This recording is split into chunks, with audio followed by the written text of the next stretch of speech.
लेकिन एक और बड़ी खबर इस वक्त प्रयागराज से आ रही है। अतीक अहमद की पत्नी शाइस्ता परवीन की तलाश में लगातार उत्तर प्रदेश पुलिस की स्पेशल टास्क फोर्स छापेमारी कर रही है। खबर यह मिली है कि अतीक अहमद की बहन आयशा नूरी और पत्नी शाइस्ता परवीन दोनों प्रयागराज के कछार इलाके में छिपे हुए हैं। बताया यह भी जा रहा है कि अतीक गैंग का एक बड़ा शूटर साबिर, जिसकी लगातार 24 फरवरी से तलाश है पुलिस को, साबिर, आयशा नूरी और शाइस्ता परवीन पिछले एक महीने से, पिछले 30 दिनों से एक साथ हैं। ये तीनों लगातार अपनी लोकेशन बदल रहे हैं, लगातार छिप रहे हैं। आयशा नूरी और शाइस्ता परवीन के साथ 5-6 महिलाएं भी हैं जो बुर्का पहने हैं और हमेशा आयशा और शाइस्ता के साथ रहती हैं। ये मुखबिरों के जरिए पुलिस को जानकारी मिली है। आयशा और शाइस्ता रोजाना अपने फोन नंबर और जो मोबाइल फोन है वो भी बदल रहे हैं। इस वक्त की बड़ी खबर।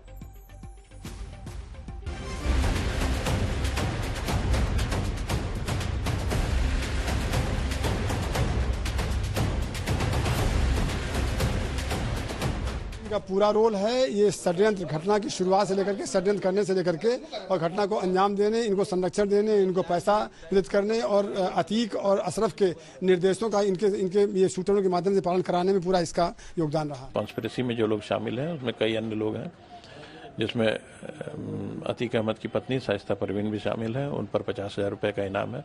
इन सभी को अप्रीहेंड करने की कोशिश की जा रही है।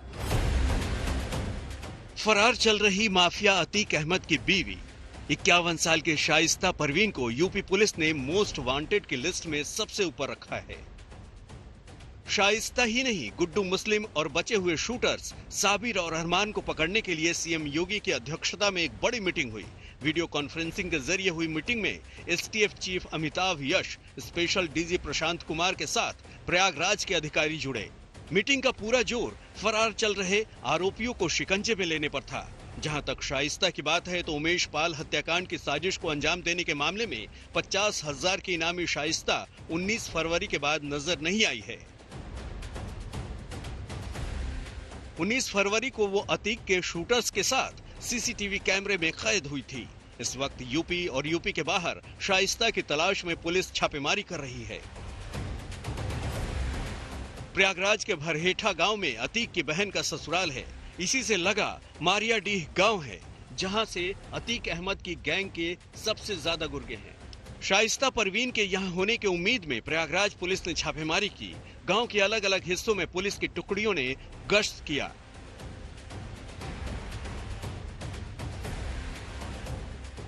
एसटीएफ के मुताबिक कई बार वो शाइस्ता के बेहद करीब तक पहुंची, लेकिन वो चकमा देकर फरार हो गई। शाइस्ता हर वक्त बुर्के में रहती है और इस वजह से उसे पकड़ना मुश्किल हो रहा है।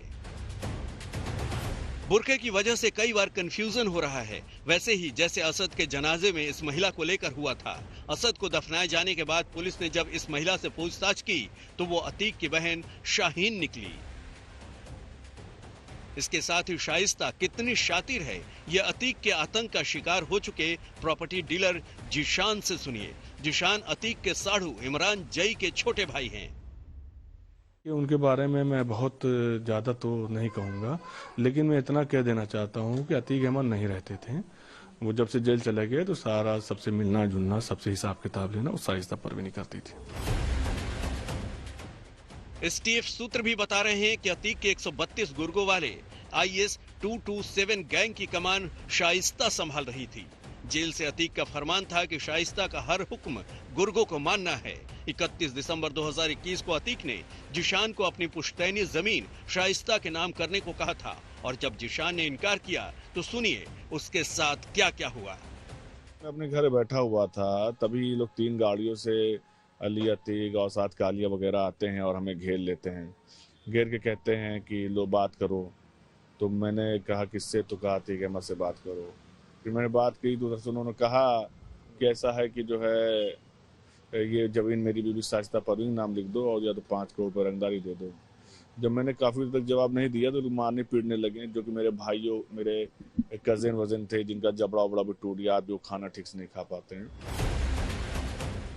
जिशान ने एफआईआर दर्ज कराई, जिसके चलते अतीक का बेटा अली अब नैनी जेल में बंद है। लेकिन फरार शाइस्ता पुलिस के लिए बड़ी चुनौती बनी हुई है, जो अपने बेटे और पति के जनाजे में नहीं आई, वो शाइस्ता अब कौन सी नई साजिश रच रही है। सिमर चावला के साथ कुमार अभिषेक, प्रयागराज, आज तक। क्योंकि पुलिस को उम्मीद थी कि शाइस्ता परवीन अपने बेटे असद के जनाजे में जरूर आएंगी, लेकिन वो असद के जनाजे में नहीं पहुंची। अपने शौहर के जनाजे में भी वो नहीं पहुंची। अब उत्तर प्रदेश पुलिस के जो स्पेशल टास्क फोर्स के अधिकारी हैं, शाइस्ता परवीन समेत 4 आरोपियों की उन्हें इस समय जबरदस्त तलाश है। उन सभी में शाइस्ता परवीन की गिरफ्तारी सबसे अहम है, गुड्डू मुस्लिम के अलावा। असल में अतीक अहमद और अशरफ के बाद, उनकी मौत के बाद केवल शाइस्ता परवीन है जो अतीक के सारे राज जानती थी। पुलिस के मुताबिक क्या थे वो राज?